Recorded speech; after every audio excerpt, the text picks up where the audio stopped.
like to begin by saying that we're continuing to negotiate with the Democrats to get our great workers and small businesses all over the country taken care of. I think we're getting close to a deal. Could happen.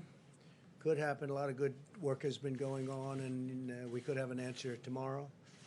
And we're going to see what exactly does take place. We're also looking at helping our hospitals and our rural hospitals who have been hurt very badly. The rural hospitals for a long time have not been treated properly. We're looking to help them and beyond. So we're looking at hospitals also as part of the package. And we'll see how that all comes out. But a lot of good things are happening, some very good negotiations. Just got off the phone with the Secretary of the Treasury, and we have some very good negotiations going on right now. And I think you could have a nice answer tomorrow, but we'll see. America continues to make steady progress in our war against the virus. As of today, we've tested 4.18 million Americans. That's a record anywhere in the world. The United States has now conducted more total tests than all of the following nations combined: France, the United Kingdom, South Korea, Japan, Singapore, India, Austria, Australia, Sweden, and Canada. And our testing is expanding very rapidly by millions and millions of people. So we've done more testing than all of the military people, our admirals, our generals. One of our great admirals here has done an incredible job. You haven't slept too much in the last 2 months either. Look at him. But somebody said to me, "President, you look tired." I said, "I should be tired. We should all be tired, but we have to win, right?" Yes, sir. Tomorrow, the Vice President will lead a call with our nation's governors from FEMA headquarters, Mike, yes, to review what more they can do and do together to develop locally tailored testing strategies, working very hard with governors now on testing. We want to help them out. Before the call, we'll send them a full list of all of the large laboratory machines in the states. They have a lot of machinery in the states that some aren't that aware of, but they're there, and they're really high-quality machines, by the way. And the potential capacity of those machines, if they're fully utilized. A couple of them didn't know that they could be utilized in a different manner. They were only up to 10%. An example, commercial laboratories such as Quest and LabCorp, these are massive laboratories that can handle a lot more than they're being sent. A few days ago it was at 30%. They were only at 30% capacity now. I don't know, probably the same, but they have a lot of capacity. In addition, academic laboratories, big research labs, there's tremendous capacity out there. And some of them want the fast, the instant Abbott machine, which just came about due to the research during this little short period of time, and it's very quick. But these labs can do it very quickly also, and they're massive. They can handle much more than the small machine can handle. We continue to procure millions of swabs, test collectors. I have something here, just happen to have it. It's a swab. Looks innocent, not very complicated. Anybody like to see what it looks like? Should I open it? Does everybody? Open it up. I will. I will. This is what it's about, right? Does it remind you of something? It reminds you of this, right? One's a swab, one's a Q-tip. It's actually different. It's very sophisticated, actually, but it's a little bit like, so this is the swab. And we've ordered a lot of them. They have a lot of them. Some of them, some of the states, they were shipped to states, and the states don't know where they are. And but that's it. Why don't we give this to Karen? Perhaps she'll take an extra test. Right? But this is a big deal, and we're working on it, and we're working with the companies, and I think in the end we're going to have a tremendous success. Nobody is close to us. No country is close to us. In fact, and I appreciate it very much, the Wall Street Journal wrote a fantastic piece, a highly respected gentleman, Christopher Demuth. And this piece was just in the Wall Street Journal, weekend edition. And Trump rewrites the book on emergencies. That's what's happened, too. And we just read one paragraph.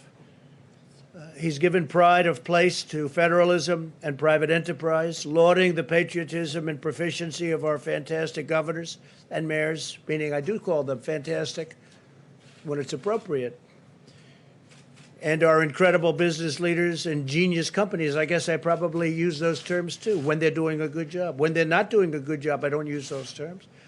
Our heroic doctors and nurses and orderlies and our tremendous truckers, they have all done good jobs. By shouting out many of them by name and documenting their deeds on a fully daily basis, he has vivified the American way in action. Once it was reluctantly aroused. It was hard to get it aroused, and it is hard to get it aroused, but we got it aroused. When asked why he has not issued orders for nationwide home and business lockdowns, he has emphasized that the intensity of the epidemic varies widely and is best met by calibrated state and local judgments. That's the judgments of governors and local people. And added pointedly that such steps would conflict with the Constitution. But very importantly, he's just a very respected gentleman. To see this was a very nice feeling. Not for me necessarily, but for all of the people that have worked with us. I mean, they've worked so hard, and we've developed tests that are so fantastic. We've come up with things that nobody had ever heard of, and we did it during this pandemic. We did it under pressure. It's called reaction under pressure. It's pretty amazing what our people have done, and that includes all of our military people and our CDC, just about everybody you can imagine, including Tony and Deborah. And they've worked long hours. There's nobody that's getting a lot of sleep. We're close to finalizing. I want to thank the writer, Christopher, of this article, and it's a great article. That was, frankly, the least of it, what I read. It was a great article. We appreciate it. We're close to finalizing a second partnership through which a U.S. manufacturer would convert its existing plant to produce over 10 million additional swabs per month. And we should be ready to announce this in a very short period of time. We also are going to be using one, so we're going to call in, as we have in the past, as you know, we're calling in the defense production, the king of ventilators. We have so many ventilators. You know, I said nobody that needed a ventilator has been turned down. It's pretty amazing. Nobody. We're working with the world-class team at Oak Ridge National Laboratory to use its injection molding capacity to potentially produce over 10 million collection tubes per week. That's tremendous numbers. In the meantime, the supply chain and logistics task force continues to surge testing and needed supplies all throughout America. Mike's team and the task force, they just met. They've been meeting virtually every day. And it's a great team, right? It's a great team. They've been doing a great job, Mike. You've been doing a great job. Many governors are doing this incredible work, and they're working with us very closely on testing and working in their states. And again, it should be a local thing because it's all these points within a state. But we're helping them a lot, and we want to help them a lot. We're going to help them more than a lot, actually, if you think about it, with what we've done. Think of it, we've done more than all those countries combined. We're encouraging them to share their successful strategies with other governors. Some of the governors are doing a better job than others. The robust capacity that we've brought online will empower governors to deploy sophisticated strategies so they can safely reopen their states. Some people believe in testing, don't believe in it nearly as much. They can see how they're doing, and they feel how they're doing. And they've been pretty vocal about that. I think you know pretty much who I'm talking about. But I believe if they want it, we should give it to them and get it for them and work with them. You must remember that the governors wanted to have total control over the opening of their states, but now they want to have us, the federal government, do the testing. And again, testing is local. You can't have it both ways. Testing is a local thing, and it's very important. It's great, but it's a local thing, and we're going to get it done to a level in a very short period of time, because all of the swabs are coming in, all of the necessary materials. A lot of them, as I said, are already there, but a lot of people don't know that yet. But we'll be doing testing at a level. Already we're doing testing at a level nobody's ever done before, but we'll be doing testing at a level that the biggest tester in the world will be very happy very soon. And it's very much like ventilators. You don't hear the word mentioned, and that's much tougher when you have to build these machines. We built thousands of machines. We'll more than help the governors, and we'll make sure that everything goes well, just like it did with ventilators, just frankly like it did with face masks, on a much easier subject. As face masks, again, everything's easier than a ventilator. Ventilators are tough. But now, I spoke yesterday with the president of Mexico and with various other countries. We're going to be helping them with ventilators. We have tremendous numbers of ventilators. In fact, I understand that Governor Cuomo is going to be sending up to Massachusetts some of the excess ventilators that we were able to get, and that's great. I think it's a great thing. The number of new hospital admissions is also significantly down. When you look at these numbers, it's a good thing to see, other than the fact that we also know how people have been just ravaged by this curse, by this horrible scourge, plague, call it. It's got many different names. In many of the hot spots, including a 50% decline over a 9-day period in New York City. That's a fantastic decline. It's a beautiful thing to see after going through the opposite. We continue to see improvement with declining trajectory of cases in Seattle, Detroit, New Orleans, Indianapolis, and Houston metro areas. More evidence that our aggressive strategy is working, and I thank the American people for their selfless devotion. The American people have done a hell of a job. We're saving countless lives, though, and again, I'll say it because I always wanted to say, well, can you leave it open? Nobody ever heard of anything like this. Not since 1917, more than 100 years ago, has anything like this happened. And in those days, they had no real communication, so you couldn't say, go inside, people just died. Almost 100 million people, it's reported.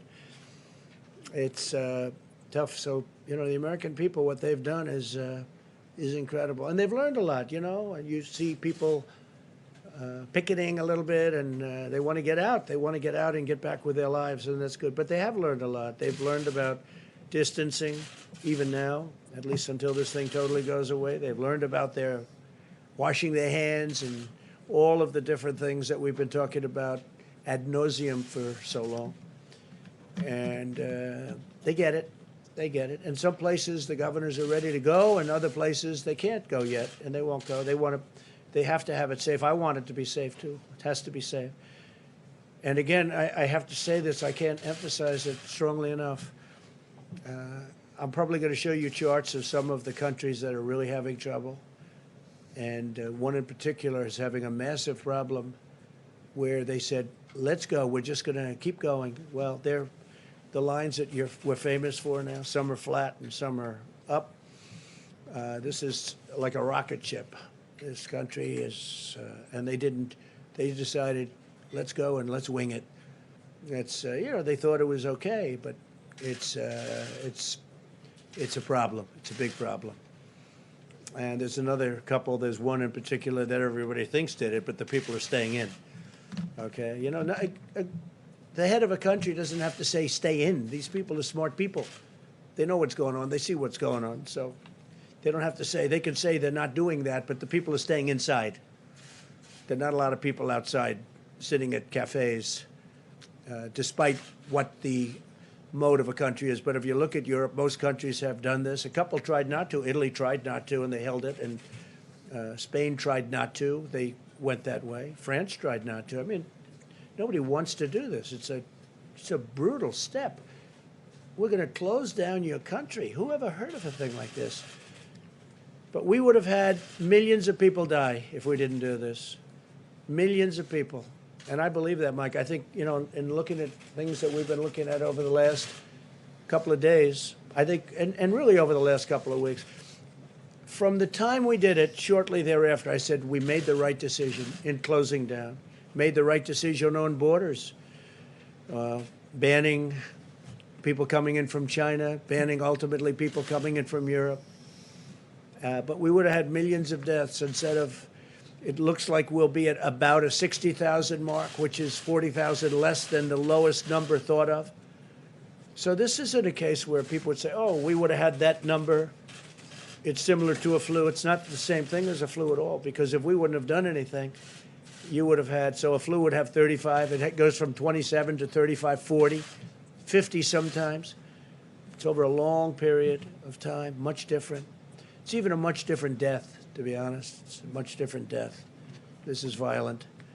CMS is finalizing new guidelines for doctors and patients to resume elective surgeries. It's a big thing. A lot of hospitals were closed. They couldn't do any elective surgeries. They'll be able to start doing that.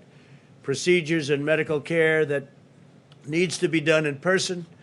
As long as the rate of infections remains low in a community, we want patients to be able to go to their doctors, get clinically tested, and have work done, surgeries, receive treatment for chronic conditions, and resume preventative care. So we'll be allowing that to happen very soon. We had no capacity in the hospitals with what happened with the plague. We had no capacity to do it. If your doctor believes you need a treatment in person, you can get a treatment now. You can and should get a treatment now. We are asking that healthcare facilities have plans in place to keep patients safe during their visits. Some places like New York, New Jersey, where they really got hit hard, it's going to be a little bit tougher. They've done a great job, but they really were a center. I mean, they were a center. I was watching that. It was incredible. But now they're leveling off, and I think they'll be coming down very soon. Administrator Seema Verma will be telling you a little bit more about it. Mike's going to say a few words. Seema will then speak, tell you a little bit more about that.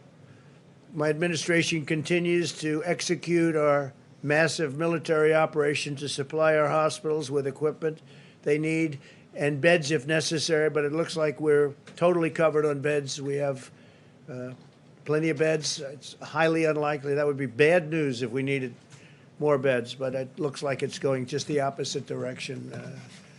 I want to thank Governor Cuomo, the relationship there for this whole thing. We're building hospitals. It was very good. We built a little bit more than we needed, and that's good, as opposed to building a little bit less. That's not good. But he's worked very well with us. The governor of Louisiana has been great on that whole situation with the beds. Frankly, the governor of Michigan was very good with us on beds. It's a very complex subject. You need buildings, or you have to do tents, or you have to do a lot of different things, a lot of different ways. But the Army Corps of Engineers was fantastic. They were fantastic. Florida, likewise, Governor DeSantis. And I could name probably 6 other locations. I'll tell you one. California was fantastic. He was really good. He was really good. And I appreciate the fact that he said what he wanted to say, and he wasn't letting the press force him into saying something that he didn't want to say. So I appreciate it very much. Governor of California. He really he worked very hard. We worked together. He worked very hard. The federal government is currently procuring more than 100,000 ventilators through new production or purchases, with thousands already delivered. We've delivered thousands of brand new ventilators all throughout the country. New York would be, I guess, the biggest user. And they are now taking some of their excess ventilators, which is great, and they're sending them up to Massachusetts. I think it's 400. And that's a great thing. Our total supply of ventilators continues to exceed by a lot total expected demand. Governor Cuomo said today that no one who needed a ventilator was denied a ventilator. That's a beautiful statement. I appreciate it. And all governors are in that same position. We do have a clip that I thought would be appropriate to put up today. It'll take 2 minutes, and I think you'll find it interesting, but we appreciate it. And let's see if we can do that. You'll turn out the lights, and we'll see if we can do that. Thank you.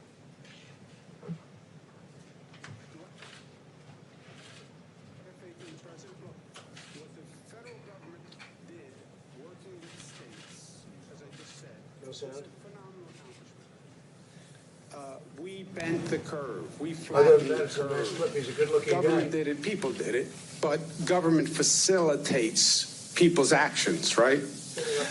We had to double the hospital capacity in New York State. That's what all the experts said. President brought in the Army Corps of Engineers. They built 2,500 beds at Javits that Michael and Northwell were operating. It was a phenomenal accomplishment.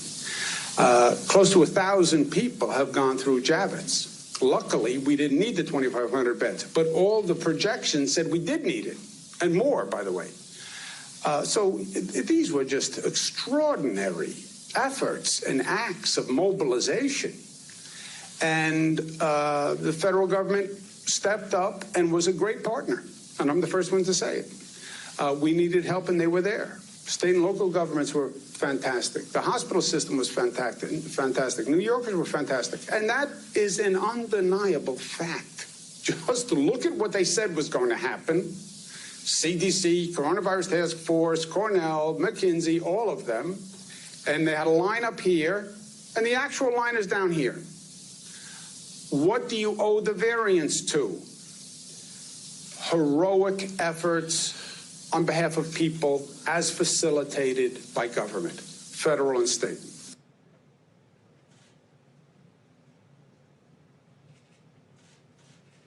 We actually had something else. Are they finished with it? They left out the good part. Great job, fellas. What was the good part? They did a better job on ventilators. No. Andrew had something else to say that was really nice, but we won't go through that. But he really, I mean, it was really a good statement. Do you want to put the rest of it up, or do you not have it? I just think it's so good because it's bipartisan. You know, this is not about Democrats, Republicans. This is about a thing that hit our country, the likes of which has never happened to us before. Wars, those wars, Civil War, sure, but the First World War, the Second World War, they're not fought on this country. This is being fought in this country, but it's being fought in 184 countries all over the world. It's terrible. But I want to thank Andrew, Governor Cuomo, for the statement. He actually, if you go a little bit further, it was even far beyond even that. So it was good. You remember?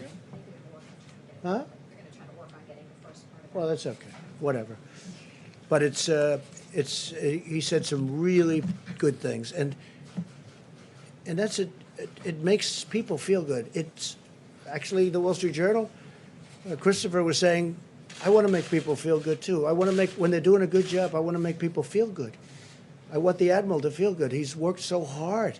Mike has worked so hard, and it was very nice. It was on this morning. It was Andrew this morning. It's a little longer clip than that, but you'll see it was really a very nice thing that he said, and people really appreciate that because they've done a great job. The federal government's done a great job. I mean, with all of it, and this is easy. The swabs are, that's easy. We have them coming by the tens of millions. We have them coming at a level that you'll have so many swabs you won't know what to do with them. That's easy. So they'll all be there. A lot of them are there already. They're learning about their testing capacity that they didn't know about that we have in the various labs, including academic. They have to remember, you have a lot of these big colleges that have labs that are totally ready to help. But I want to thank the Dynamic Ventilator Reserve because what they've done is incredible. That's a capital DVR, by the way. An innovative public-private partnership. That's what we created. We're gaining access to up to 65,000 additional ventilators in hospitals across the nation that can be redeployed very quickly to areas with the greatest need when they're not in use. And we right now have almost 10,000 in our reserve. We've been able to give away thousands, like we helped Andrew, or we helped Phil in New Jersey is doing a great job. Andrew would tell you that too. They have a very good relationship working together and working with us. But we have, now we're back up to almost 10,000, and this is after giving away tens of thousands of ventilators. And we're going to fill up the reserves of states. We're going to work with them so in case this happens again. But we're also going to help other countries. I was telling you, the president of Mexico, we're going to be sending a pretty large quantity to Mexico. They very much need them, and to other countries where they need them. I've had about 6 calls with leaders of other countries, and they need them. They're hard to get done. Our companies stepped up, and they did an incredible job. Some of them were automobile companies, and they take an assembly line, and they'd say, guess what? We're making ventilators now for a while. But because of the historic steps that we've taken, I remain confident that every American who needs any of this equipment, any of the things we're talking about, will either have it now, already has it, or will shortly have it. Through the Project Airbridge, we've completed 64 flights carrying over 600 million pieces of personal protective equipment, such as gloves, gowns, and other medical gear, with 50 more flights scheduled in the very near future. The team doing that is an incredible team of military people and young geniuses. Some are older geniuses, but mostly younger geniuses, I think I can say. Some of people that made vast amounts of money in Silicon Valley. And, you know, these are very smart people. The job they've done is incredible. And I said, where do you come from? Well, I sold my company, sir. Oh, really? How much did you get? I think he said $700 million. I said, that's good. You want to work for the government? No, I want to help our country, sir. And it's tremendous brain power. It's a beautiful thing to see. Young, incredible people that love this country, and they worked with the military. Admiral, you would say they were pretty smart, right? Yes, sir. They were in the upper scales of IQ. Yes, they were the upper. They were the top scale, I'll tell you. And they're great people. But FEMA is working to commit another $384 million to produce another 64 million gowns for healthcare. These are the highest quality, where they're very safe. When you put them on, they're safe. Very important. The quality of the gown is very important. It's people in different places, different countries, they're wearing gowns with cuts in them, and these are very safe. I want to thank America's textile manufacturers for their partnership in this remarkable undertaking. 2 U.S. companies, Hanes and Standard Textile, are on track to produce 5 million gowns by the end of the month. And that's really moving. That's really moving. 2 great companies, you know those companies. Another great American company, Honeywell, recently began manufacturing N95 masks in Rhode Island, where they converted a factory in less than 5 weeks instead of the 9 months it was normally expected to take. So they've already done it, and they did it so rapidly. 5 weeks instead of 9 months. It's amazing, the spirit of this country. It's really about the spirit of the country. We said, do it fast, but they did it in, and this was a major conversion too. This is a different world. Honeywell is hiring more than 1,000 American workers to produce 20 million masks per month. 20 million masks a month. Thanks to the Defense Production Act, we'll be receiving another 40 million masks over the next few weeks. And I also want to thank 3M, because they really stepped up. We had a little dispute at the beginning, but that got worked out quickly, and they've been doing a great job, 3M. They really have been. I want to thank their great CEO. We had a little skirmish, but it worked out well. And they're doing a lot of work right now on masks and other things. This production is in addition to the 55 million N95 masks my administration has already distributed. Plus we ordered, and it's coming in soon, 500 million masks. You would think, what are you going to do with them? They get used rapidly. In addition to that, as you know, we sterilize masks now. Great company in Ohio, recommended by the governor of Ohio strongly. And it's doing very well. And they're sterilizing. A lot of the masks can be sterilized up to 20 times. So that's like buying 20 masks. And I always wondered, why aren't they sterilizing these masks? Some of them are pretty sophisticated masks, and some you can't because of the material, others you can. But we have actually two companies that do this, but one company I know very well in Ohio, and they're doing a great job. So they're sterilizing masks. Up to 20 times you can sterilize a certain type of mask. To these numbers in perspective, and to put them into perspective, American healthcare providers use an estimated 25 million N95 masks nationwide in a typical year. So a typical year, 25 million. That means we've secured nearly 4 times as many N95 masks in recent weeks as we would in entire healthcare industry during a typical year. Over a matter of couple of weeks, we had more masks than we would do in a year. Think of that, over a couple of weeks. Moreover, we're bringing supply chains back home, and we've learned a lot about supply chains. We've learned that it's nice to make things in the U.S. I've been saying that for a long time. One of the reasons I ran for office, because we started making things everywhere but here. And if one thing comes out of this, more than anything else, is that we should make product in the United States. And these supply chains, they sound wonderful. But if one country has a problem, the whole chain is ruined. And I've been saying it for a long time. I ran partially on that. I ran on that, and I ran very strongly against China. And then we made a great trade deal where they buy $250 billion. They're supposed to. And they're paying tariffs. They paid us tens of billions of dollars. I've given $12 billion one year, $16 billion another year, and $19 billion to our farmers and ranchers who were targeted. But, I ran on China and other countries the way they were ripping us off. They were ripping off our country. And China understood that. I mean, China fully understood that. And they're big, strong, smart people. And I wasn't friendly, and it wasn't a friendly situation.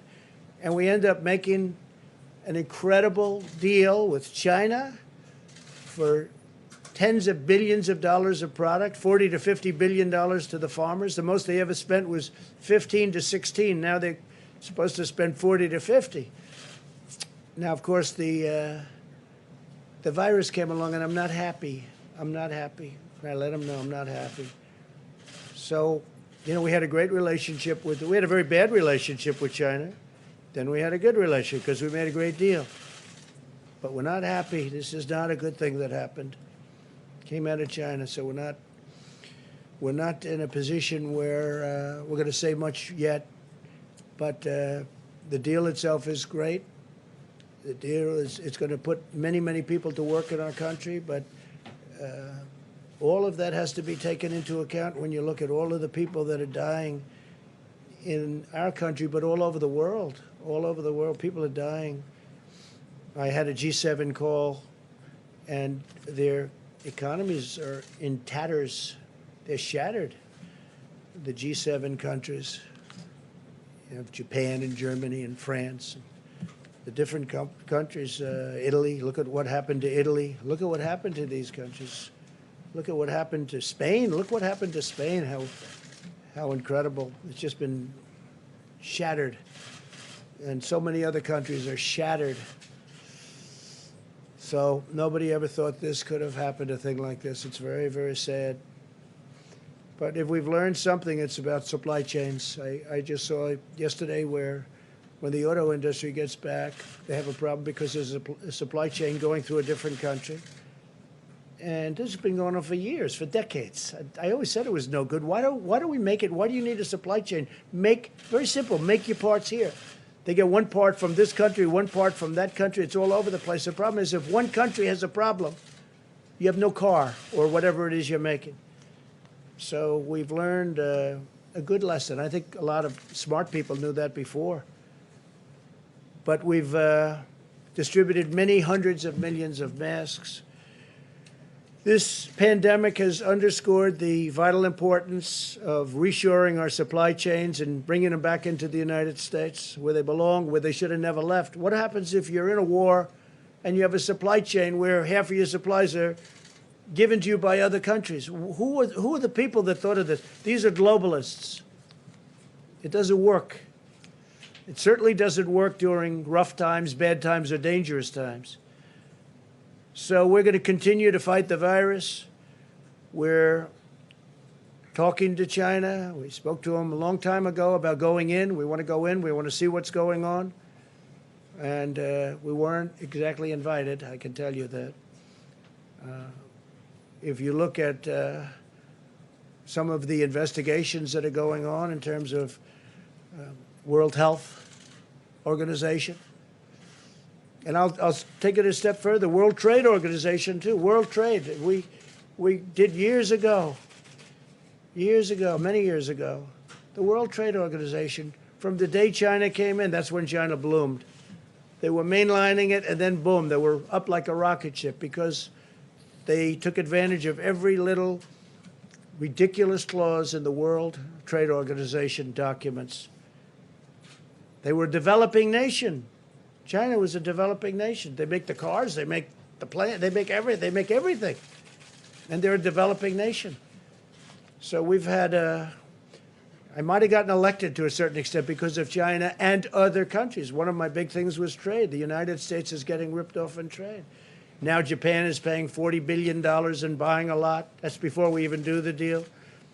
U.S.-Mexico was a great deal. The NAFTA was one of the worst deals ever made in trade history.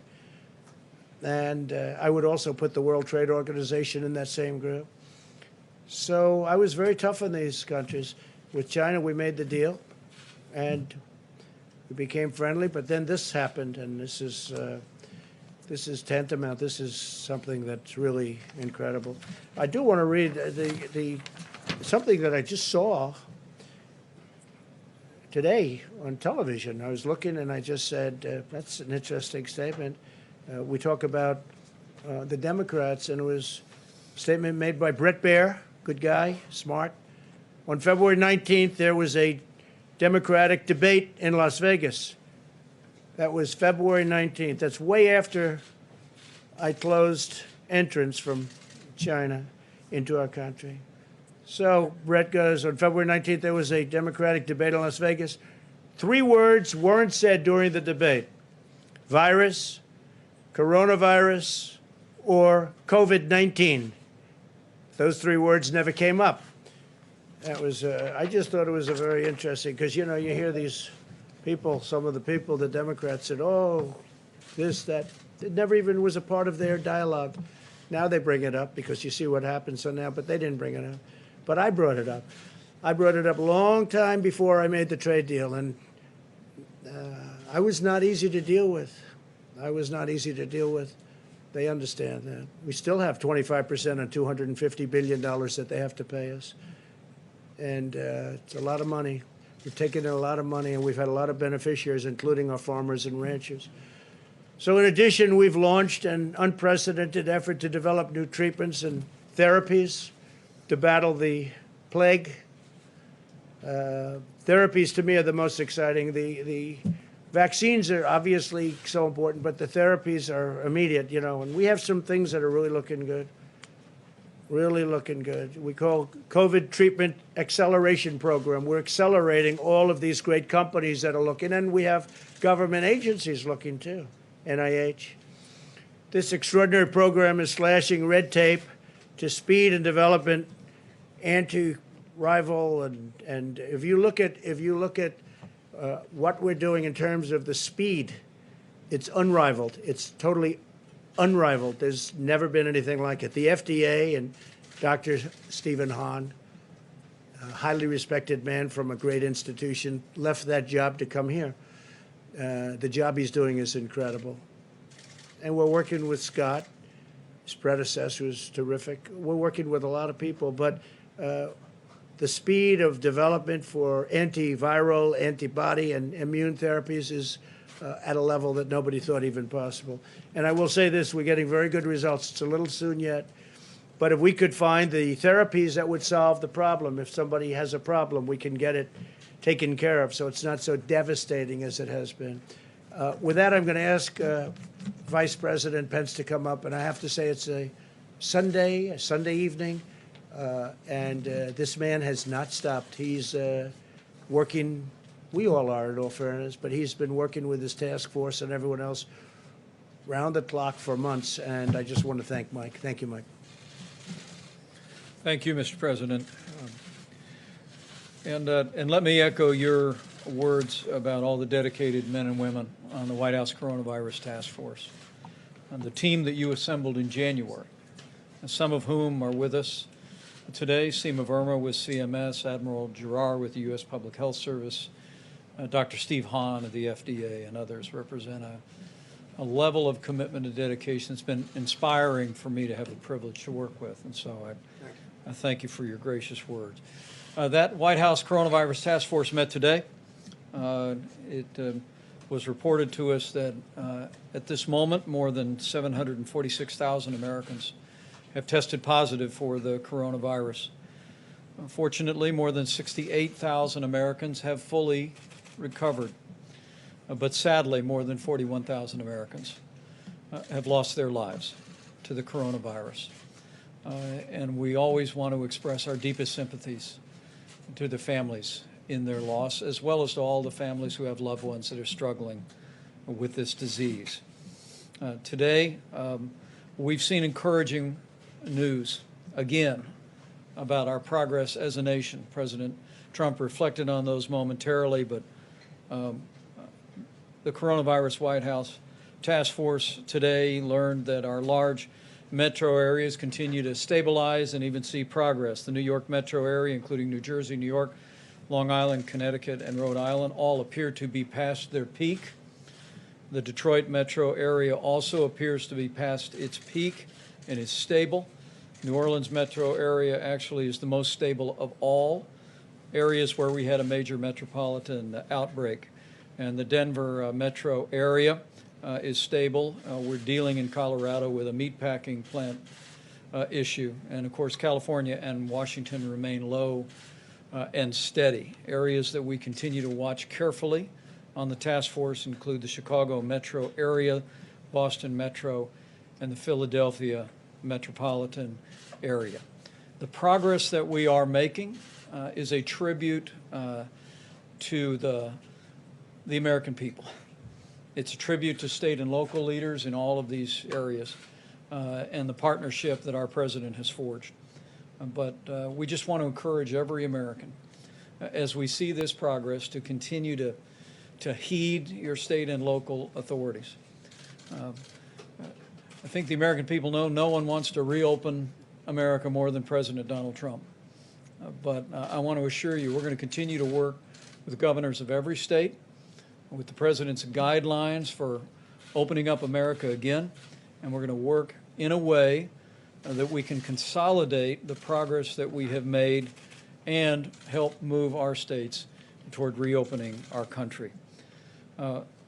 We also received a report today, and the Coronavirus Task Force, at this point, 5,528 military personnel have been deployed across 24 hospitals and facilities, and 28,700 National Guard are on duty.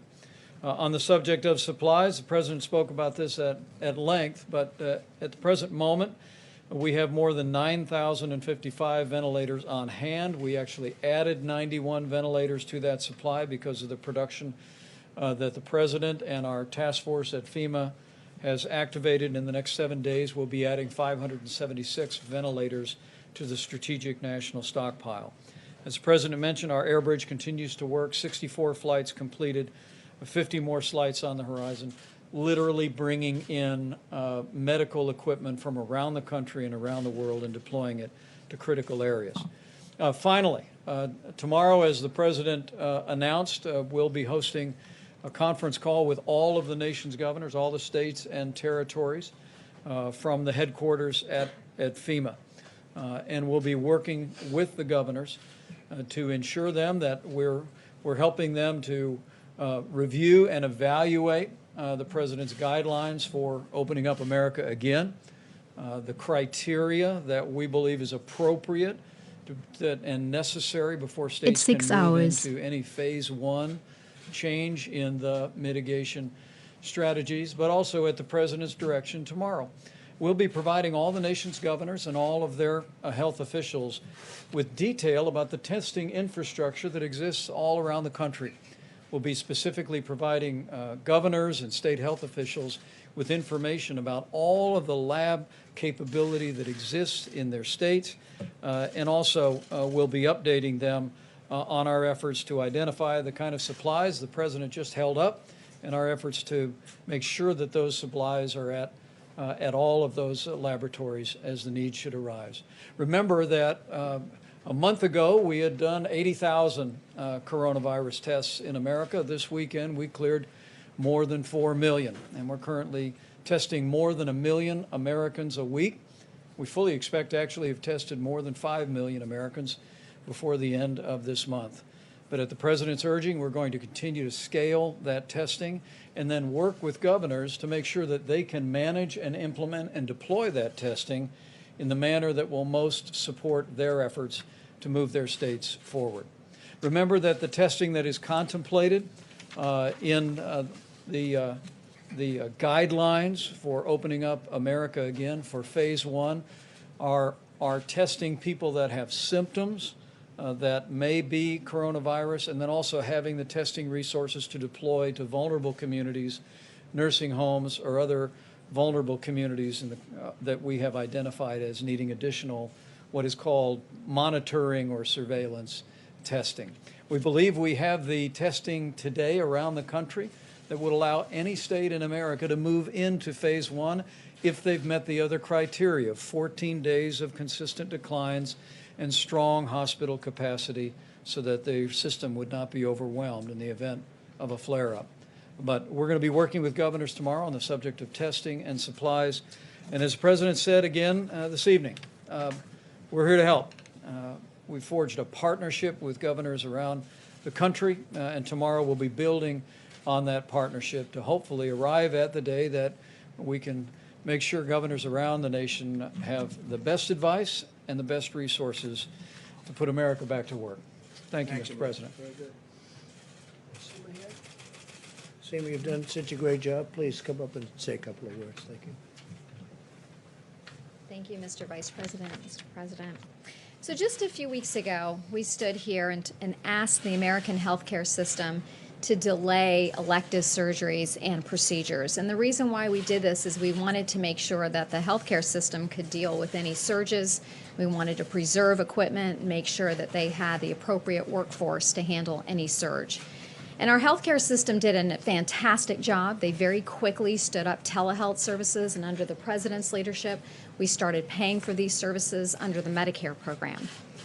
But the reality is not everything can be addressed by telehealth. There may be a woman that needs surgery for breast cancer, somebody who has cataracts in their eyes that need to be able to see better, and sometimes a doctor just needs to be able to listen to their patient's heart. We've heard across the country that doctors' offices have closed and many healthcare systems are furloughing their staff, nurses and doctors. Under the President's leadership, we've put out over $90 billion in accelerated payments under the Medicare program, provided $30 billion of grants with more dollars on the way. But thanks to the American people, we are in a much different place. You heard from the Vice President that there are many places around the country where they're seeing a decline in cases, and hospitals are reporting that they have unused capacity. And so as part of our Opening Up America, we are issuing guidelines today about how we can reopen the healthcare system. So these are recommendations around phase 1. Now, every state and local official has to assess the situation on the ground. They need to make sure that they can still address surges. They need to make sure that they have adequate supplies and a plan for conserving supplies. They need to be able to screen patients and healthcare workers for COVID virus. And they need to make sure that patients feel safe when they come in to seek healthcare services by assuring that they have the appropriate cleaning in place and that they observe social distancing inside the healthcare facilities. And this isn't going to be like a light switch. It's more like a sunrise where it's going to be a gradual process. And healthcare officials across the country and healthcare systems need to decide what services should be made available. And ultimately, doctors and patients need to make decisions about their healthcare services. And we want to make sure that systems are reopening so that they can stay open, and doing that in a very measured way. And I want to thank all the healthcare workers on the front lines who have done a fantastic job in providing care and comfort, serving as a liaison between family members. They've done a fantastic job, and we owe a debt of gratitude to them. And to all those providers that did adhere to our guidelines. They did the right thing, and it has made an extraordinary difference. I also want to take a couple of seconds here to talk about our nursing homes. Our hearts and minds are with the patients and the families of those living in nursing homes. This is an extraordinarily difficult situation. People living in nursing homes are of the most vulnerable patients. They're elderly. Many of them have underlying health conditions. And this has been a very hard situation. And I really appreciate the strong efforts of governors and local communities that have shown great leadership in supporting nursing homes across the country, particularly Governor Baker, Governor Hogan, that have had special efforts around supporting nursing homes. FEMA is also working on a plan to make sure that nursing homes have the supplies that they need. And just last week, we increased the reimbursement in the Medicare program for high throughput tests. And we are also paying for labs to go out to nursing homes to collect samples. And that's going to really support efforts on the nursing homes in order to isolate patients. Today, we are also announcing, under the President's leadership, an effort around nursing home transparency. It's important that patients and their families have the information that they need, and they need to understand what's going on in the nursing home. And so today, we are announcing that we are requiring nursing homes to report to patients and their families if there are cases of COVID virus inside the nursing home. We are also requiring nursing homes to report directly to the CDC when they have cases of COVID virus. And this is very important, as you've heard Dr. Birx talk about. As we reopen the United States, our surveillance effort around the COVID virus will also begin in nursing homes. And so by having this reporting system, this will support CDC's efforts to have surveillance around the country and to support efforts around contact tracing so that we can mitigate the spread of the virus in those communities that show spread starting in the nursing homes. So again, I want to thank all of the local officials that have done an amazing job in supporting the nursing homes, and would urge all state and local leaders to follow their lead and do everything that we can to keep nursing home residents safe. Thank you. Thank you very much. And Dr. Hahn is here. If you need, he'll tell you maybe a little bit later if you want this, but I can tell you that very simply, the level at which they're approving things, tests, and being on top of the people that are doing the testing for therapies and for vaccines they've never seen anything like this. So I want to thank you very much, and stick around. Maybe they'll have some questions. Okay? Please go ahead. In the back. Mr. President, thank you very much. If there were groups of people planning to protest tomorrow against the government shutdown, what would be your advice? Against the shutdown? Yeah, that they want the shutdown lifted. Should they Maybe go they want it ahead if lifted, it's yeah. in a state where Hey, there haven't been They 14 don't have days? any arrests. People feel that way. You're allowed to protest. I mean, they feel that way. I watched the protest, and they were all 6 feet apart. I mean, it was a very orderly group of people. And but you know, some have gone too far. Some governors have gone too far. Some of the things that happened are maybe not so appropriate. And I think in the end, it's not going to matter, because we're starting to open up our states, and I think they're going to open up very well. We're going to be watching it. We're going to be watching it very closely. We're working with them on testing. We're working with them on whatever they need. I don't think they need ventilators anymore.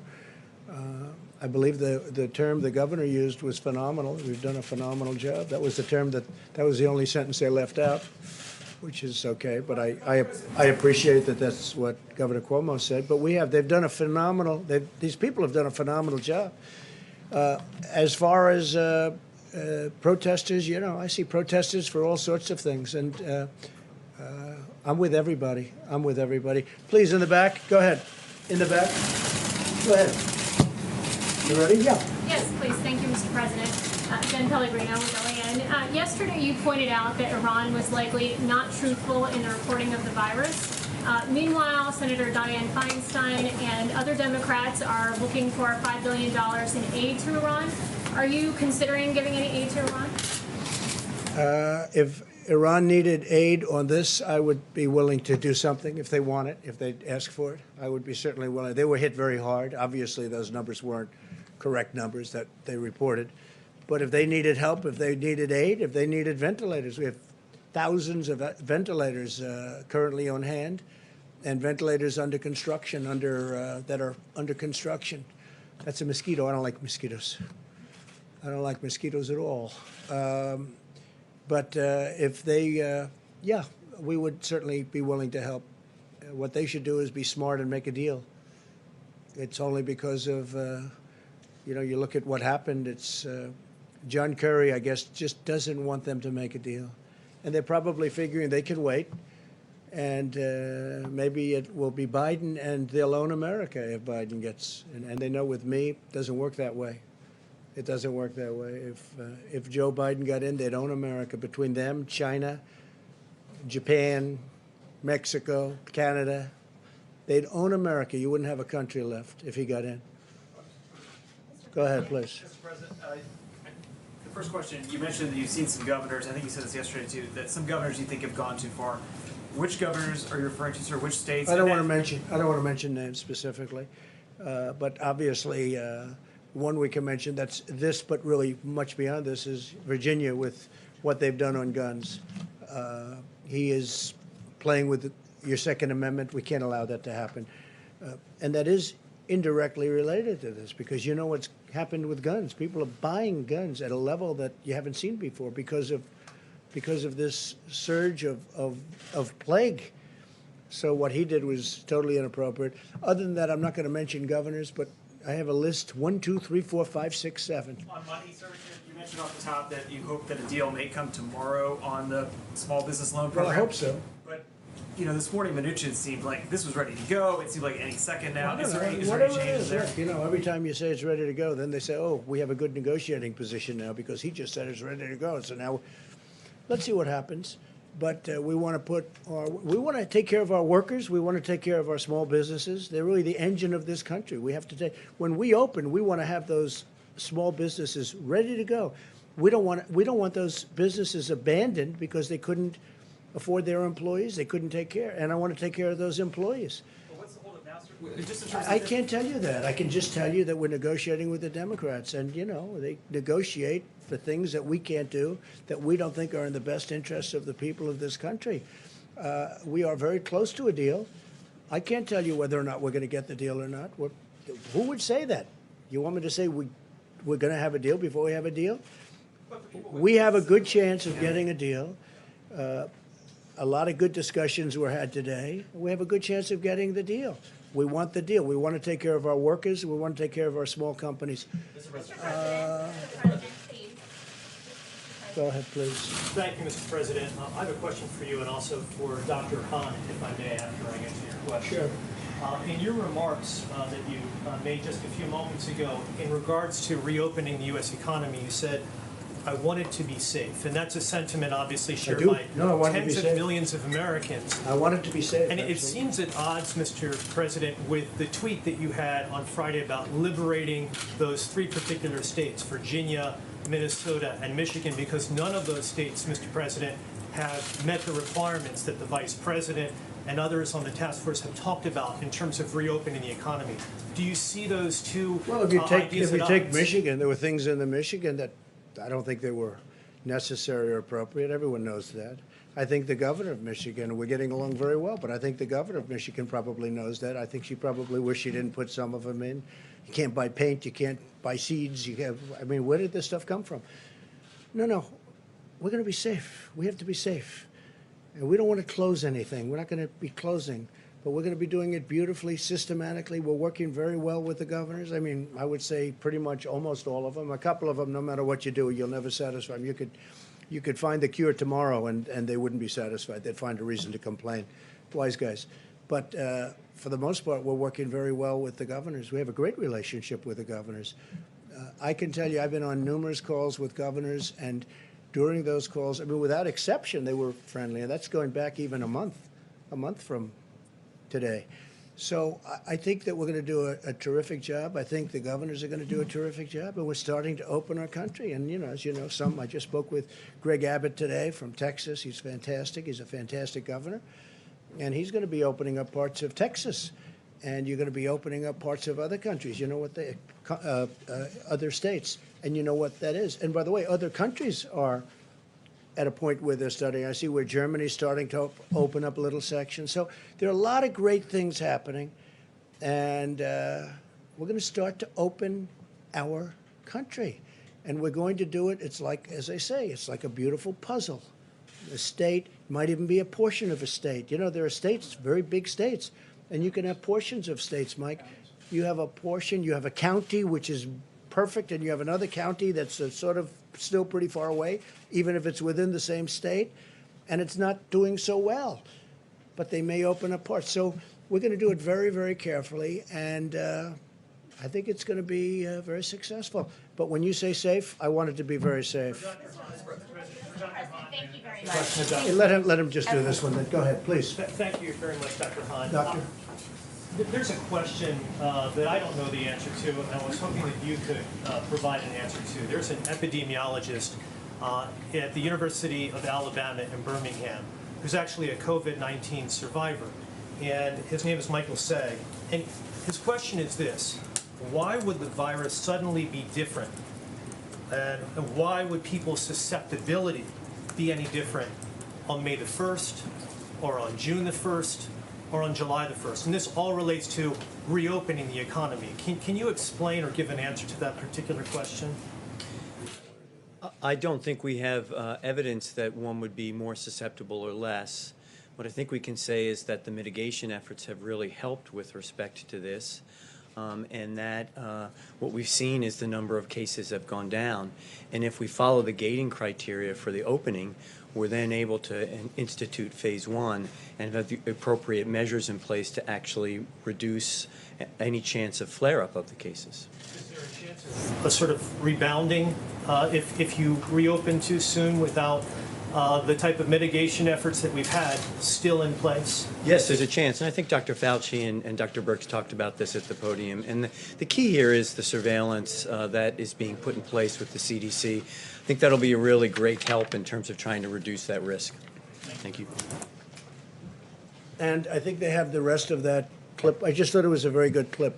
I think it's a tribute to New York. I think it's a tribute to the federal government. And I thought it was nice. So I think they have that now. They can try it. Go ahead. Have we saved everyone? No. But have we lost anyone because we didn't have a bed, or we didn't have a ventilator, or we didn't have healthcare staff? No.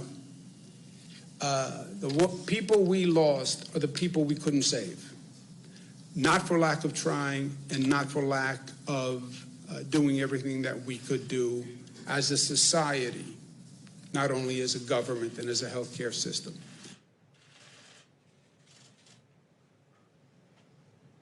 Okay. Mr. President, you had called on me. Yes, Thank I you, did. I appreciate it. Since you shared with us something else that you saw on TV today, I have a question about something you said on Thursday, which is that you were angry because information about the virus should have been told to us earlier and a lot sooner. People knew it was happening, and people did not want to talk about it. Many Americans are saying the exact same thing about you, that you should have warned them the virus was spreading like wildfire through the month of February instead of holding rallies with thousands of people. Why did you wait so long Who are you to with? warn them? Who are you with? And why did you Yeah. not have social distancing until March 16th? Who are you with? I'm Weijia Jiang with CBS News. So if you look at what I did in terms of cutting off or banning China from coming in, Chinese nationals. But by the way, not Americans who are also nice and coming easy, from China. nice and easy, just relax. We cut it off. People were amazed. These gentlemen, everybody was amazed that I did it. We had 21 people in a room. Everybody was against it but me. Dr. Fauci said, had I not done that, perhaps tens of thousands, and maybe much more than that, people would have died. I was very early, very, very early. And we just saw, you saw Brett Baer making a statement. They had a debate well into February, and not even mentioned, it wasn't even mentioned, the Democrats. We were very early, oh, I'm the president. And you know what I just did? And you know what I just, And by the way, when you issue the ban, the virus was already here. okay, and you know how many people, when I issued the ban, how many cases of virus were in the United States when I issued the ban? Do you know the number? No, how many cases? Remember I said one person. How many cases were here when I issued the ban? But Tell did me. you know No, it was no, going you to have to do spread your and research. become a pandemic? How many, I did my research. On the 23rd of March, you said you knew this was going to be a pandemic. can I tell you what? well I did before- know it. I did know it. All I have to do is look. So you knew it was All, going to anybody spread. knew it. Just, are you ready? How many cases were in the United States when I did my ban? How many people had died in the United States? So do you acknowledge that you didn't think Keep it your was voice going down, to please. spread? Keep your voice down. Did you not How think it was many, going to how many, spread? how many cases were in the United States? I did a ban where I'm closing up the entire country. How many people died? And that's a fair point. How many people died in the United States? And yet I closed up the country, and I believe there were no deaths, 0 deaths at the time I closed up the country. Nobody was there. And you should say thank you very much for good judgment. Go ahead, please. President, you just mentioned Germany. Germany is allowing small stores to open Yes, they are. tomorrow. I just spoke to Does them. this give you confidence that some European countries are on the mend of recovery? Well, I hope so. I And mean, will we you hope it res- works out. Look, I spoke you lift some with, I spoke with restriction on Angela. them? I spoke with Angela. They're going to start a process of opening, very much like we are. We are too. I spoke with numerous governors. They're doing it also. Areas that have been, that where the, number one, they've done a good job, and where they don't have much of a problem. Germany's starting the process also, yes, and I'm very happy about that. Some places in Europe, as you know, can't start the process for a while. Mr. President. Yes, ma'am. Go ahead, please. Mr. President, I have 2 Nevada questions. First one, the mayor of Las Vegas thinks it's total insanity for business to be shut down in Nevada, which the governor Sisolak ordered. Who's right? Well, they shut one of my hotels down too. Okay, so you know, now, I'm not involved in that. I could be if I wanted to. I just chose not to be. By the way, just so you know, I could be if I wanted to, but I chose not. But they closed a very big hotel that I have in Nevada down in Las Vegas. It's a very severe step he took. I'm okay with it. I'm okay with it. But you know, you could call that one either way. I know the mayor's very upset with it. Some owners are very upset with it. Some of the developers out there are very upset. Others, they say, "Hey, we got to get rid of it." I can see both sides of that. With one other question. I asked you recently about an SBA rule that said that paycheck protection money could not go to small casinos. You said you'd look into it, and clearly something happened. They are looking into it right now because they do have, you know, they have small casinos that don't have too many people, and they are looking, and they're going to make a ruling, I understand, next week. They already did make a ruling, and they changed it from small casinos that make more than a third of their income couldn't qualify to half. I know, but they're looking at that. They're continuing to look at that. It's a big topic because a lot of people are involved. Let's give it a shot.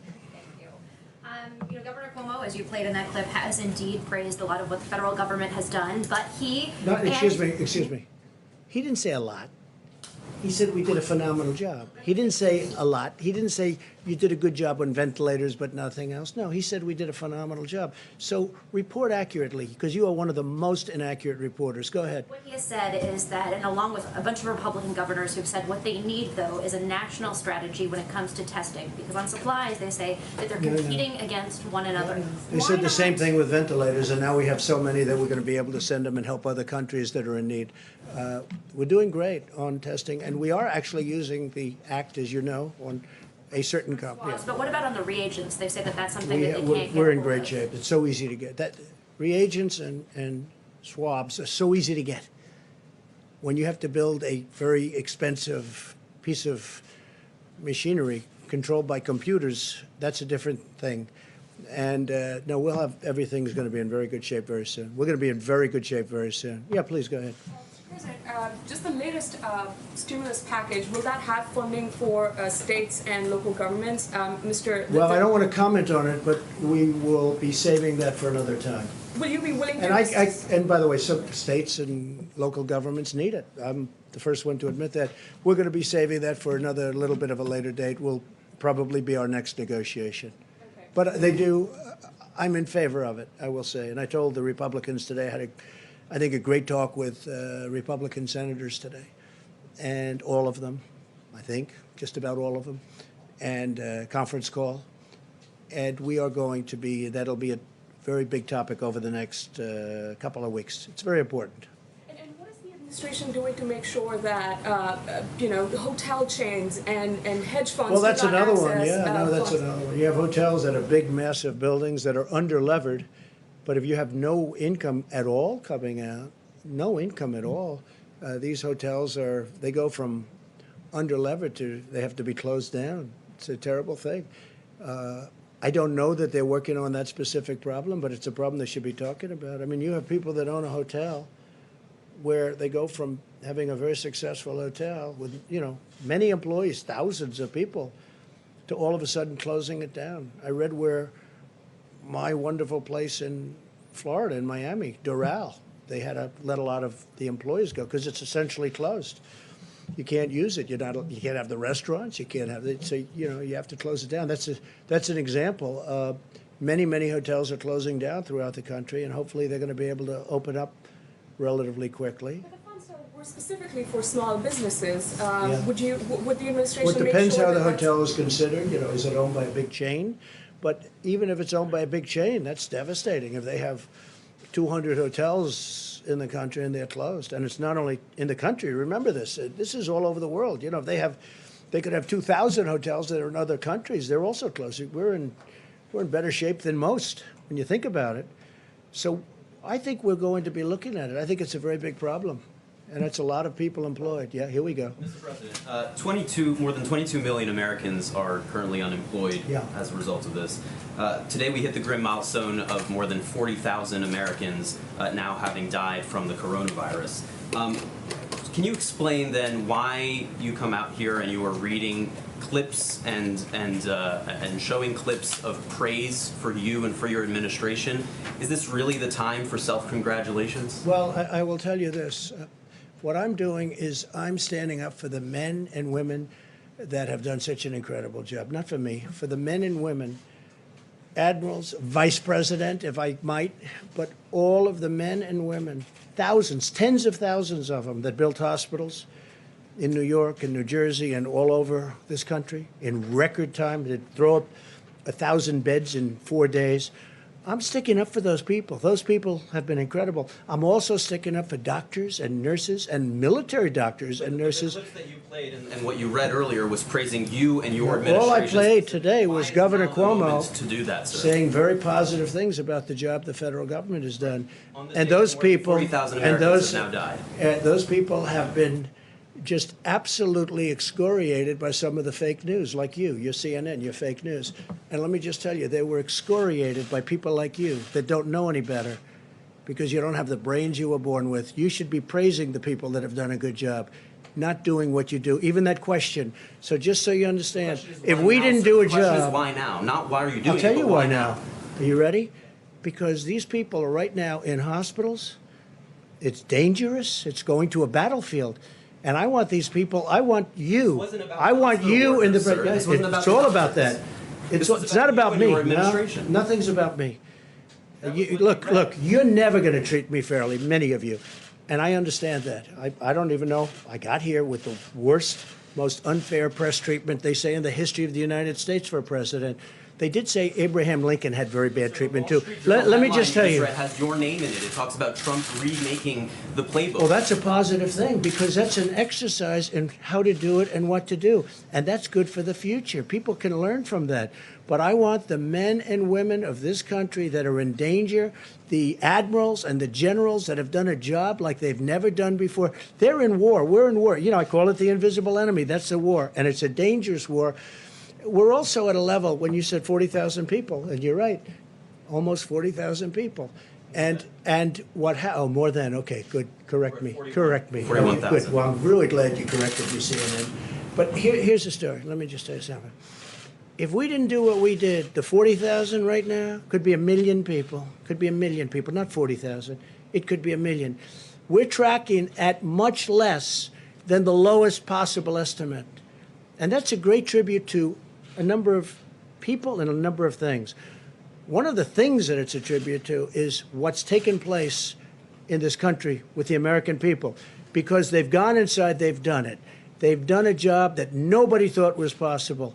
And in fact, when they did the models, as they call them, nobody thought it was possible. They did models not based on this kind of success. I've seen New York streets, and I see it in the morning. I've watched all my life New York streets, and you can't even see the pavement. There's so many people. And you take a look this morning, you take a look, even on Friday morning, I looked at it, I saw it through a camera. There wasn't a person on Fifth Avenue, there wasn't a person on Madison Avenue. I've never seen anything like it, because people have really listened to instructions, and they've listened to what we've had to say, and the professionals, they've listened. And those people should really give them a lot of credit, including people like you, because you just don't have the sense to understand what's going on. All right. Yeah, please, go ahead. Thank you, Mr. President. Should publicly traded companies like Shake Shack and Quantum Corp and Ruth's Chris, should they have access to the PPP program? Well, it would depend. It would depend. A lot of those, I don't know much about any of those companies, but a lot of times they're owned by franchisees where they own one or two places, and, you know, they are small businesses. So a lot of that would depend on what the formula is. But again, many of those companies are, you know, they're out to franchisees. A franchisee could open up one of the places that you mentioned. And so, yeah, I would say that's important, actually. That's like a restaurant. Go ahead, please. You know, these you referred to these protests earlier. You know, some of them are getting pretty intense, and we're actually getting some death threats to some governors who are reluctant. You are in the media? No, the governors are getting death threats. You know, governors of Kentucky, Michigan, Virginia, they're getting increased levels of death threats. And are you concerned that you're talking about liberation and the Second Amendment and all this stuff? Are you inciting violence among the few people? I've seen the people. I've seen interviews of the people. These are great people. Look, they want to get, they call cabin fever. You've heard the term? They've got cabin fever. They want to get back. They want their life back. Their life was taken away from them. And, you know, they learned a lot during this period. They learned to do things differently than they have in the past. And, you know, they'll do it hopefully until the virus has passed. And when the virus passes, I hope we're going to be sitting next to each other in baseball games, football games, basketball games, ice hockey games. I hope we're going to be sitting next to each other. I hope you have golf. The Masters is going to have 100,000 people, not 25 people watching at the course. I mean, I am not. No, I'm not. I think these people are. I've never seen so many American flags. I mean, I'm seeing the same thing that you're seeing. I don't see it any differently. There too. They're who? Nazi flags. Well, that I totally would say no way. But I didn't see that. I see all, of course, I'm sure the news plays that up. I've seen American flags all over the place. I have never seen so many American flags at a rally as I have in the Israelis. These people love our country. They want to get back to work. Please, go ahead. Any more about pardoning Paul Manafort or Roger Stone so they're not exposed to coronavirus in jail? Well, I just tell you this. Roger Stone was treated very unfairly. Paul Manafort, the Black Book, turned out to be a fraud. We learned that out during the various last number of weeks and months. They had a Black Book that came out of Ukraine, turned out to be a fraud. Turned out to be a fraud. They convicted a man, turned out to be a fraud. General Flynn was a highly respected person, and it turned out to be a scam on him. The FBI said he didn't lie. And Mueller's people wanted him to go to jail. Okay? So what am I going to do? You'll find out what I'm going to do. I'm not going to say what I'm going to do. But I will tell you, the whole thing turned out to be a scam. And it turned out to be a disgrace to our country. And it was a takedown of a duly elected president. And these people suffered greatly. General Flynn, I mean, what they did to him. And even the FBI said, and they had some, and nobody bigger fan of the FBI than me at the level of the people that really matter. But the top of the FBI was scum. And what they did to General Flynn, and you know it, and everybody knows it, was a disgrace. He was in the service for over 30 years. He ends up being a general and respected. Respected. And almost his first day in office, they come in with papers. They want to investigate him. Never happened before. And now the tables are turned. Investigate the investigators, I guess. These were crooked people. These are bad people. These are very dangerous people. You know what they are, though? They're scum. They're human scum. All right, do you want to have one in the back, please? Thank you, Mr. President. The CDC has finally admitted to profound failures with testing kits from the beginning of the outbreak. Is this a function of lax oversight from the Obama-Biden administration? Well, it's not from me. I mean, they came in and they had some problems early on, but we've straightened it out. But yeah, look, I told you we inherited a lot of garbage.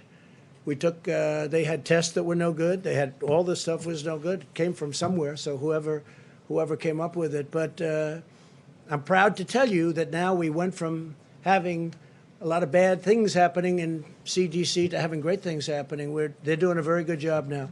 But no, initially, look, our stockpiles were empty. We had horrible stockpiles. We had horrible ventilators. We had very few of them, too. And so did the states have very few of them. But all of these things are now we're at a level that we've never been. Same with our military. Our military is the strongest it's ever been. We spent $1.5 trillion on our military. We've totally rebuilt our military. It's never been in a position. And we even have Space Force. Mike and I were talking about what an achievement that is. First time in 72 years we have a new force. So, yeah, CDC had obsolete tests, old tests, broken tests, and a mess. But they've done a very good job. And they've done it under pressure. The pressure is, you know, they had to do this under pressure. So we're very proud of the job they've done. Please, go ahead. Mr. President, you said swabs are easy, and this has been something that hospitals and states have been saying there are shortages for more than a month now. Why wait to use the Defense Production Act until now? Well, we already have millions coming in. We have one company that we're forced to use it with, and probably by tomorrow we won't be. You know, it's a tremendous hammer. Probably by tomorrow it won't be, but we have millions of them coming in. They're very easy by comparison. And in all fairness, governors could get them themselves. They really could. All of this, but we're going to do it. We're going to work with the governors, and if they can't do it, we're going to do it. If they do it, we can do it maybe cheaper, better. We're going to get we're getting very high quality. With us, it's all quality too. Even if it takes a little bit longer, we want the highest quality in all of it, including the ventilators. So, yeah, we have millions of them coming in very soon, and many of them already have been ordered, and the governors don't know quite where they are, but they'll be finding them fairly soon. Mr. President, on President Xi, you now talk about the missteps that China made early on in this crisis and how it put the United States behind. Based on an investigation, we're going to find out. Yeah. So when you repeatedly praised Xi in January and February, you said he will solve the problem. You said he was doing a great job. Were you duped by President Xi? No. I made a deal that's phenomenal for the United States. No, you know who was duped? You and the Obama administration were duped for years because China was ripping off this country like in the history of any country. Nobody's been ripped off like the United States by China and many other countries, and we stop it. And we've done a deal where they're paying us $250. They are buying $250. They didn't do anything for us. You know, we didn't even have a deal. It was so bad. The deal. These comments are after the deal. No. It is about a deal, because the deal started a long time ago before anybody heard about this. The deal was finished a number of months ago. Very happy. I was very happy. I hope they were happy. Billions of dollars came in tariffs. Billions of dollars. They're going to be purchasing billions. And then all of a sudden, long after that, I find out about this. And I told you, I'm not, listen, CNN. I told you I'm not happy about it. And this was after the deal. So we have this wonderful deal. And I was nobody's been tougher before the deal ever on China than Trump. Then I made a deal. I was very happy with the deal. It's a great deal, great for our farmers. The farmers have been paid a fortune already. Then what happened? No mistake, we made a great deal. Now I find out after the deal, I find out that I'm not happy. You people are so pathetic at CNN. Let me just tell you. Sure. I was very happy with the deal, very happy with everything. Then we find out about the plague, right? The plague. And since we found out about that, I'm not happy. But I closed it up long before Pelosi. Listen, long before Pelosi, she was having parties in San Francisco. Let's all go to Chinatown. And that was a long time after I closed up the country. Sir, this was Go ahead, please. So the first of the month is next week. That's why your ratings are so bad, because you're pathetic. Go ahead, let's go.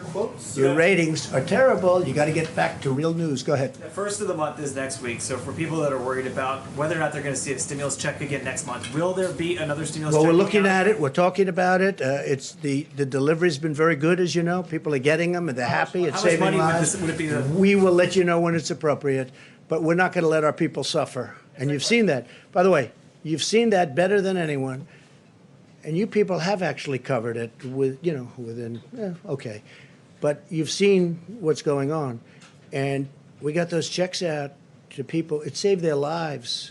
Nobody else could have done it. Nobody else could have done it. And I'm very happy if we get this new check out to the workers in these small, essentially to the workers in these small businesses, the PPP, we're going to be very happy, because as we open, those businesses are going to open along with us. Yeah, go ahead, please.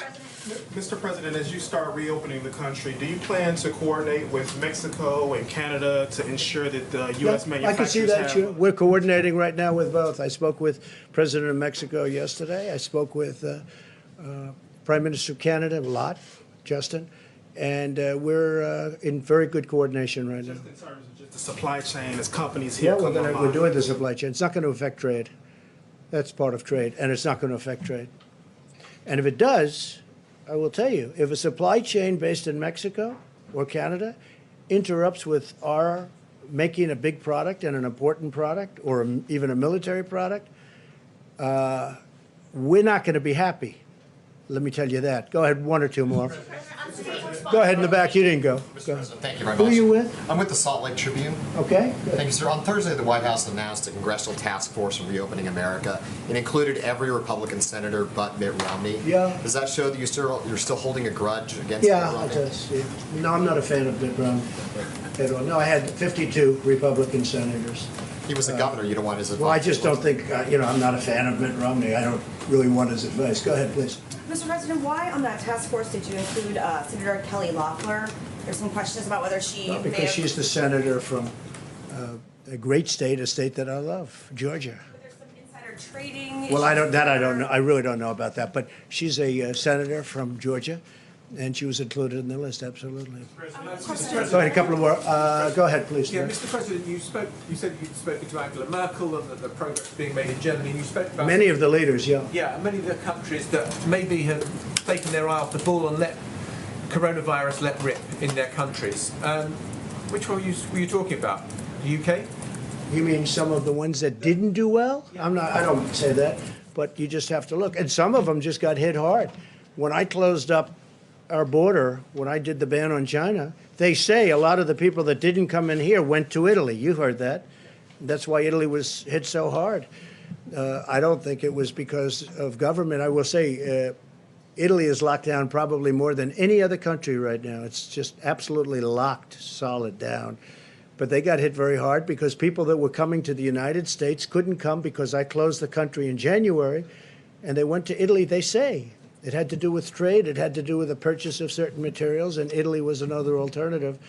And so many, many people went to Italy instead of coming here, and Italy has suffered greatly. Now, I spoke with the Prime Minister a lot. He's a great friend of mine, and what's happened to Italy is very, very tough. Thank you all very much. We appreciate it. We'll see you tomorrow. Thank you.